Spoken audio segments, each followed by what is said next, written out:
Yo, what's going on, everybody? It's Jelly Gray here, and welcome back to another Boruto TBV Vortex spoiler discussion. As you guys can tell by the title and the screen before your eyes, this is the chapter 10 spoilers. They are now out, and as we all know, in the previous chapter, we got a glimpse of what's to come, right? And here we have the cover of the new chapter, chapter 10, with Himawari next to Kurama, right? Sort of foreshadowing what's to come and giving a sort of indication of what's to come. Right? So, as we know, in the final pages of chapter 9 of Boruto TBV Vortex, we learned that Himawari contained the Nine Tails, right? We actually see her communicate with this new reincarnated Kurama, right? So, we're clearly going to get more elaboration on what exactly this dynamic entails of and whether it is parallel to what Naruto and Kurama had previously back in the day, right? So this is definitely a very exciting time for the fandom. I think many people are excited to see Kurama again, and I'm sure we'll get some elaboration and an indication of whether or not this Kurama is a Kurama with the memories of the previous, or perhaps he's just a new Kurama reincarnated that only knows that he is reincarnated but doesn't have the actual memories of the Kurama that befriended and aided Naruto for many years, right? So let's see what this chapter entails of. By the way, unofficial translations are now, at least to my knowledge, if anyone knows of a consistent site or source that gives unofficial translations, feel free to leave them down in the comments or join my Discord and let me know there. But we're still going to go through this chapter and sort of look for context clues as to what's happening and sort of give a summary when possible of what's taking place, right? Also, shout out to Boruto Spoilers for dropping these scans. So we have page 1. We have Hidari and Jura watching their opposition, and clearly, as we know, Inojin and company attempting to evade, it seems, here on Inojin's bird drawing. So let's continue to the next page here. It jumps to Shikamaru. Here we see Delta as well with Kawaki. We see Boruto. So this sort of illustration, obviously, again, we don't know the translations, but it seems something is about to take place, right? More than likely battle with the Shinju, right? Clearly, that's what's taking place as tensions rise, as we can tell here. So we have Kawaki and Delta jumping into action.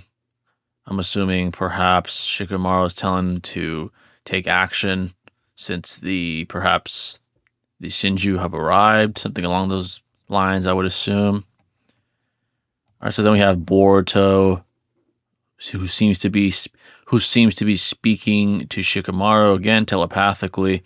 He's still dealing with the effects of the karma due to being in close proximity to Kawaki. As we know from the previous chapter, he had an adverse reaction, or his karma more specifically had an adverse reaction due to being in close proximity to Kawaki, who also contains the karma, right? It's almost as if they have some sort of relationship, right? The two karmas, respectively. We also see the Sage Toad here, keeping tabs on what's taking place. We see Hidari here. There we have that as well. All right, so we have Jura springing into action. We have the Leaf Shinobi here, more than likely trying to obviously defend the village from threats, with these two being perceived as such.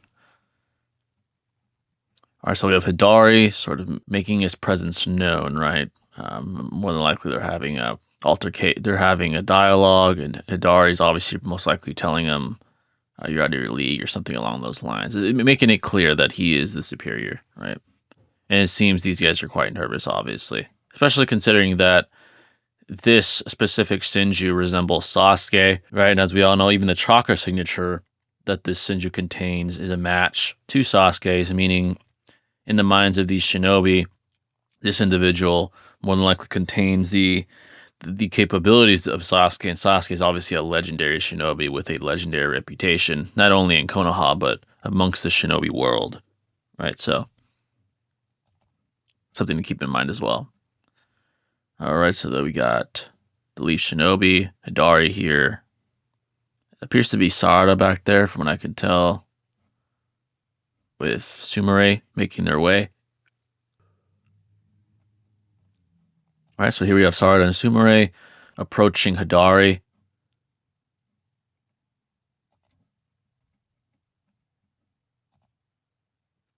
All right, so here we have the Leaf Shinobi, and we have again these sort of claw marks, right? And as we know from previous chapters, these claw marks are sort of like markings where the Shinju or Tento clones, the more primitive ones, can sprout from, right? As we know, and it appears that's about to take place here. It seems like, right, a sprouting of someone or something is about to take place. So these sort of markings are sort of similar to like the flying Raijin markings in a way, right? They have like a similar functionality, right, to like a flying Raijin marking. All right, so here we go. Hidari, right, appears right over the Shinju marking here, or claw mark, whatever you want to call it. He's attempting to make his move. Seems like he's using Chidori right here. That's what it appears to be being used here against Sarada. So we are beginning to get some action, thankfully. Right, so here we are, getting some action finally. See how this transpires. We actually see Sarada use her 3 Tomoe and dodge the ability. Now, I must say, this is extremely impressive, right? We have a Shinju high caliber opponent attempting to strike Sarada with the Chidori, and as we all know, Chidoris are known for enhancing combat speed of such an individual using such a Chidori. So for Sarada to be able to dodge an ability like this is extremely impressive. And honestly, it's nice to see Sarada finally get that light shined upon her as far as how capable of a shinobi she is, right? Because these Shinju are extremely capable, right? They're all extremely capable. They're so capable that even Boruto at the time, right, at the beginning of Two Blue Vortex, when chasing Code into the other dimension, was unwilling to engage, right? Even the Sage Toad that was alongside him said, "We need to get out of here." Right, and I'm not saying Sarada's faster than Hidari or anything of that matter. It's more than likely that Hidari is not even using his full ability. He is using a Chidori, but I would say he's not thrusting it with full effort or using his full combat speed, because he most likely sees himself as the blatant superior over Sarada, and as a byproduct, everyone else in the Leaf, right? But for her to still be able to dodge an ability as this one cannot be overlooked, and you cannot downplay this moment. It's still a Chidori being used by a Shinju, with all these Shinju appearing to be at least perhaps Jigen level or around that level at the very minimum, right? And I'm not saying this is a Jigen combat speed level attack or anything like that, but you have to give credit where credit's due and say that Sarada is certainly one of the upper tier shinobi in the verse at this point in time. This feat alone illuminates on that very fact, right? So it's extremely, extremely impressive that she just accomplished this. Continue on though. All right, so we have Sarada here attempting to use her own Chidori. She seems to be pivoting here to strike Hidari here. Here we go. Here she strikes. I believe so. I think she hits him. It seems like that. We go here. Yes, you could see the aftermath right here. Very, very impressive, I must say. Definitely must say, very impressive to be able to do something like this. You see him react to it, right? I believe that's him on his knees, so it certainly affected him. That's extremely impressive. This is the first time we've seen any of the Shinju get challenged in any way. Right? So that's very impressive to see Sarada being able to accomplish such a feat. She is certainly someone that should be respected at this point in time. It's certainly an upper tier shinobi and one of the top shinobi in the world at this point in time as well. All right. I really do wish I could read what they're saying. It'd be very telling for sure to see what they're saying, especially at these points in time with action taking place. But hey, well, if you guys want me to do an official review as well, let me know, and I'll do that. So leave in the comments below, and make sure to hit the like button as well to let me know you guys want a review to the official chapter when it drops with the official translation, which is in about 2 to 3 days. All right, now we jump to Sarada appearing to have dialogue with Sumire. Seems she's quite shocked, perhaps. She does seem to have sweat going down her face as well as Sumire. So perhaps they're Impressed by his durability, perhaps. Him being able to withstand that and continue to carry on. So it seems like, at least from what I see.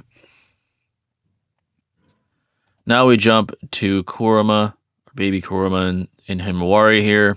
They're still having their conversation in the sort of astral plane that Naruto and Kurama used to have back in the day, right? So here they are having their conversation. They're discussing things here, perhaps a plan to deal with the Shinju, or perhaps an explanation of why he's here and what's taking place and why he's within Himawari, etc. So yeah, this is one of the moments I really do wish we could see the translation, but a couple more days for sure. And again, let me know if you guys want me to react to that as well and discuss that. All right, now we jump back to the action. We have Inojin attempting to evade Jura. Right, we have Himawari still out of it because she is conversing within her own consciousness with Kurama again in the astral plane. Jura is making his move. He's approaching Inojin and company. Okay, so it appears that he's about to get the jump on them here, but then it jumps back to the conversation between Himawari and Kurama. Most likely discussing again what's going on, why he's here, how he's here, etc. So, all right, more conversation. I believe one of these pages, correct me if I'm mistaken, and I saw an unofficial translation somewhere. It was just one page. I think it was either this page or one of these, where the theory I had was sort of confirmed, right? The theory I had was that the reason Kurama's within Himawari is because during conception, some of his DNA / chakra was embedded into Himawari's DNA again during conception, right? With Naruto and Hinata, obviously, right? So if that's officially translated, then that would explain why he's within her, right? Why she is now the Jinchuriki of the Nine Tails, right? That would give a logical explanation as to why that is. And I had this theory for quite some time, especially after seeing the previous chapter where we actually get a confirmation that he is within her and that she does contain Nine Tails chakra within her, right? So that was one of my theories, right? That because she is biologically related to Naruto, and during time of conception, Naruto is still Jinchuriki, that naturally his chakra and etc. would be passed down to her as a result. Hence, she would be the Jinchuriki of the Nine Tails as well, right? Or of a reincarnated Nine Tails, I guess you could say, right? So, very interesting stuff. All right, so here we are, still having a conversation between the two. We're definitely coming to some realizations here just from the expressions, right? Seem to be getting deep into conversation. Very interesting. Then we see what appears to be adult Kurama here. I believe it. Let's look at the previous. So here we have the baby Kurama look, and then we have the adult Kurama look. Right, he looks older. His aesthetic is a little different. Looks like the Kurama that Naruto used to conversate with. Perhaps she's remembering him or something of that matter. But then she awakens, turns, sees Jura approaching the bird that Inojin and company are evading on. He's making his mark. He is triangulating on their position, and he is attempting to make his move. Right? Everyone's happy to see her awake. She's back to her senses. Here we are again. Now, here we could see sort of chakra particles gravitating, right? And this is synonymous with a Bijou bomb. So it appears Jura is concentrating chakra into a central location to develop a Bijou bomb to strike down Inojin and company. Right, so that's a quite drastic attack, I must say. Very drastic. So he's very willing to kill, clearly, right, by doing something of this magnitude. Right? Again, it appears to be a Bijou bomb just from the particles that are gravitating towards the epicenter, I guess you could say. All right. Now, it appeared it was a smaller Bijou bomb because it only took off a wing, right? So it most likely is around this size. It clearly wasn't a Bijou bomb of drastic proportions like we're used to, such as the Bijou bombs we saw in the war, which were huge and taking out, large land masses. This seems to be more of like a small Bijou bomb, or perhaps a variation of it. took down the wing here. The Inojin's bird begins to fall. Right, so we go from there. And then it seems someone uses an expanding ability. I'm guessing Chocho, right, being the daughter of Choji, who was very famous for that. All right. Then we jump to them on the ground after the takedown of Inojin's bird drawing. We have Jura here conversating with the genin and company. So he's conversating with them. Himawari is aware of his presence, obviously coming back to her senses. This is not a good, definitely not a good situation for them. They're clearly, more than likely, way out of their league. I mean, he took down Kawaki effortlessly and with one shot. Again, one shot at him, right? As we remember, as we saw in the previous chapter. So he's clearly extremely capable. All right. So we have Himawari sort of, becoming panicked, clearly, because of what's taking place. It seems that Kurama can sense that. Perhaps she's telling her, hey, I could help. Something, very, very, this is very parallel to what Naruto used to go through during tough times, right? Such as against Orochimaru at the beginning of Shippuden, such as against Neji, against Sasuke in the Valley of the End, Part 1. It's very, very, very nostalgic to see this again, even though it is baby Kurama. It certainly brings a nostalgic feeling. All right, next page. All right, they're conversating. Jura still there, approaching them. Now the genin attempt to make their move. We have Shikadai, we have Himawari, Chocho. Himawari attempting to strike Jura. Very, very brave of her. She's certainly the daughter of Naruto Uzumaki, right? Naruto Uzumaki had the heart of a champion, right? The heart of a lion, and that resolve that the man had was something that made us as fans appeal to him, and the sort of just unrelenting will that Naruto had throughout his story is the reason why we appealed to him so much, right? So it's very clear that Himawari inherited his will of fire. Right? That's the best way to put it, right? She inherited it. She's willing to do what it takes, right? So here she is attempting to strike, who knows, a beyond Jigen level threat, with Jigen being the man that took down her father pretty brutally, as we all know, alongside Sasuke. So she certainly has the will of fire. Let's continue on. All right, so it appears that her leg broke here, as you could tell from the angle. Now, what this shows is the durability of Jura, right? The impact that Himawari had with her kick literally had no effect, and in fact came back to bite her, right? As she went to strike him, just the very durability of Jura was enough to break her leg. Perhaps he aided in that. Maybe he moved his hand a little bit. It appears that he did, maybe. It just shows how powerful and how physically imposing Jura is. Right? That's very, very impressive. All right, so now we jump here. She's injured. Her leg is broken. We see Inojin draw another one of his beasts to attack Jura. All right, so we go to the next page. He destroys it effortlessly with, again, the sort of like tree sprouting ability he has. He has like the ability to sprout up like roots or branches of what appears to be perhaps a 10-tailed tree or a 10-tailed tree variation, at least. That seems to be like his signature Shinjutsu, right, as we all know. So he destroys it. He entraps Himawari with it, as we all see here.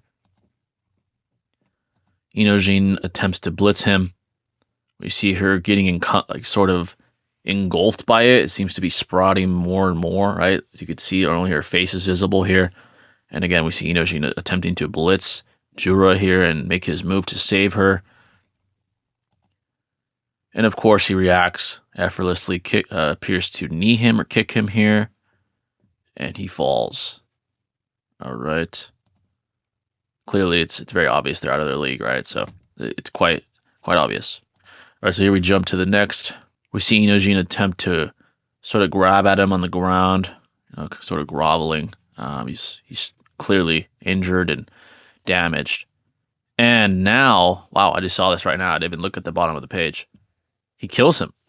He impales him with the ten-tailed tree branch. Wow, that's very cruel. Jura certainly does not have any regard for life. Very obvious. That's very, very tragic. It's crazy. I can't believe that it's taking place. Wow, here he is, man. That's wow. At a loss for words. Um, wow, I did not expect one of the key genin to die like this, especially this early on. You know, it's quite telling. It really is. Wow. I'm not really at a loss for words very often, but wow, this is it's crazy. I must say, it's a different sort of writing decision than previous ones, right? We didn't see really the deaths of anyone that was key to Konoha and Naruto until the war, right, with Neji and things like that, right? So, wow, it's a very, very cutthroat writing style, and it's sort of it sort of reminds me of the writing style of JJK, right? Because in JJK, there's deaths left and right. We're used to it. Even characters that we came to know and care about, right? Nobara and Nanami, and so this is very parallel to that. It reminds me of that. So it's certainly crazy to see this. Unless he gets resurrected or he's not dead, perhaps it seems like he'd be gone after this. It impaled him. Appears to be through the heart, to be honest, or near it. That's extremely, extremely telling. That's extremely shocking, I must say. Extremely shocking, and wow. Let's continue on.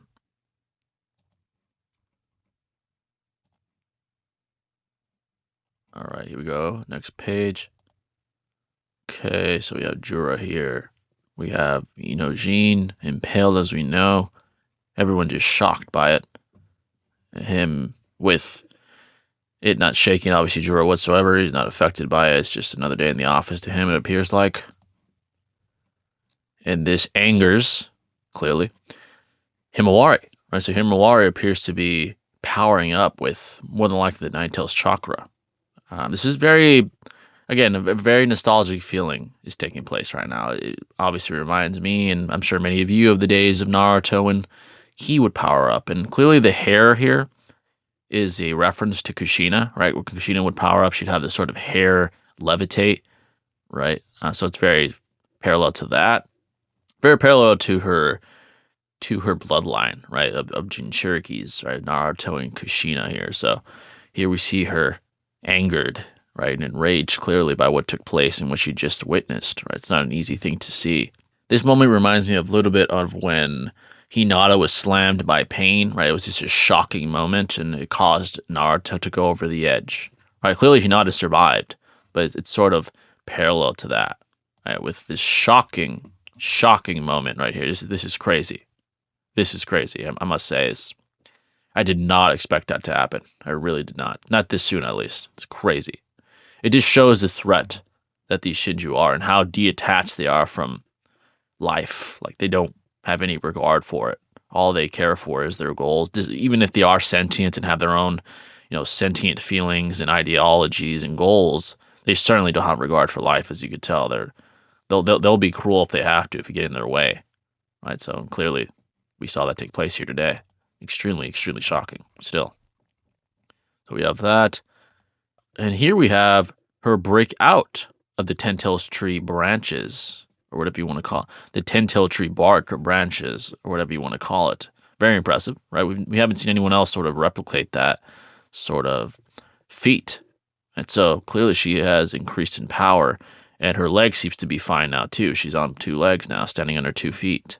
So she certainly more than likely has that regenerative ability that Naruto once had, right, where he would heal from wounds and heal from even mortal wounds like very quickly, like in the moment, in the midst of battle, such as against Sasuke in Part 1, right, when he got penetrated by, I believe it was a Chidori, and he healed from it like in real time, nearly instantaneously. So clearly, this power up works very similar to the power ups that Naruto used to have in Naruto Shippuden.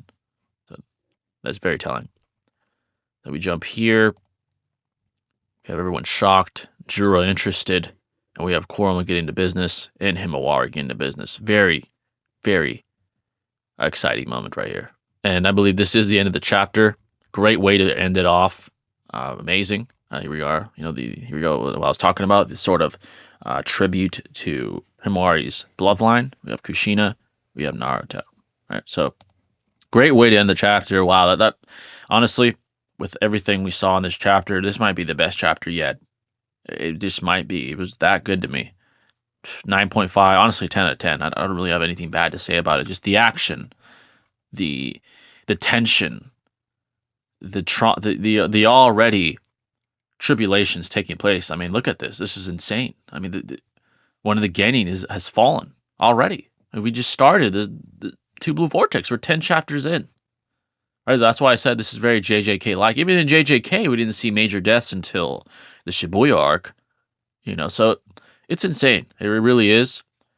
This was an amazing chapter. I really don't have anything bad. I can't even think about something bad to say after. I can't even think in general, as you could tell just by seeing this. This is insane. I mean, wow. This is extremely, extremely shocking. It's just a very dangerous moment for Konoha. Clearly, they're willing to kill. Clearly. Right? These Shinju are willing to take lives. They don't have any regard. They'll kill children. They have no code. This isn't Zabuza. This isn't Pain with his ideology. This is ruthless killer. I mean, this guy just took out a genin. He didn't even care about him. Just disregarded him. So clearly, this is one of the most imposing and cruel threats in Naruto history. Just forget about power scaling. I mean, clearly he's, aside from Ishiki, perhaps the greatest villain ever. Maybe even above Ishiki power-wise. But as far as cruelty and as far as maliciousness, this guy's up there, man. He's up there with Hidon and guys like that. He's extremely cruel. He's not psychopathic. I think he's just detached. I think these Shinju are detached, right? They're clearly not humans. They're Ten-tail clones with sentient minds. That doesn't mean that they have morality, right? Clearly they don't. Look at this. I mean, this is insane. Insane. But yeah, I don't want to rant about that too long. But overall, the chapter was amazing. I don't have really anything bad to say, truly. I'm very excited for the next chapter. We're going to get some blatant scaling on Himawari, that's for sure. We got some pretty good scaling for Sarada, being able to do what she did against Hidari, being able to dodge Ishidori and even strike him and cause him to go on his knees. That's the first time we've seen any Shinju challenged in any way, especially physically. So it's extremely impressive by Sarada. Great moment for her. I'm glad she's getting the shine she deserves and the credit she deserves. Clearly, she's extremely genetically gifted, and she's a hard worker, I'm sure, just like her father once was. And now we're going to get some scaling, I'm sure, next chapter for Himawari. Very sure about that. Clearly, she's ready for battle. She's powered up. She broke out. Again, this is telling as well. This is a feat in itself. Right? Broke out of the ten-tailed tree roots and sprouted up. Right? She healed from her injuries. It appears so. Her leg seems fine, which again just indicates that this power up works very, very similar to how Naruto's used to, right? When he would heal up and power up and get sort of an amplification in power and durability, etc. So this is great. This is great stuff, and I can't wait to see what happens next. Honestly, overall, great chapter, great tension build, great transition chapter. Again, a lot of these chapters have been great transition chapters. This one was amazing. I mean, this was spectacular. The tension, again, the action, the sort of suspense built, all of it, brilliant. I can't wait for the next chapter. But yeah, folks, I think that's gonna wrap it up. You guys, let me know your thoughts below. What did you think about this chapter? What would you rate it? What do you think about Himawari? Do you think Inojin's death was premature? Whatever your thoughts are, make sure to leave them down below. Leave a like, of course. Let me know if you want me to do an official review to the official translation as well, or any other Boruto content. And I'll catch you in the next video, folks. This is Jay the Great signing out. Peace.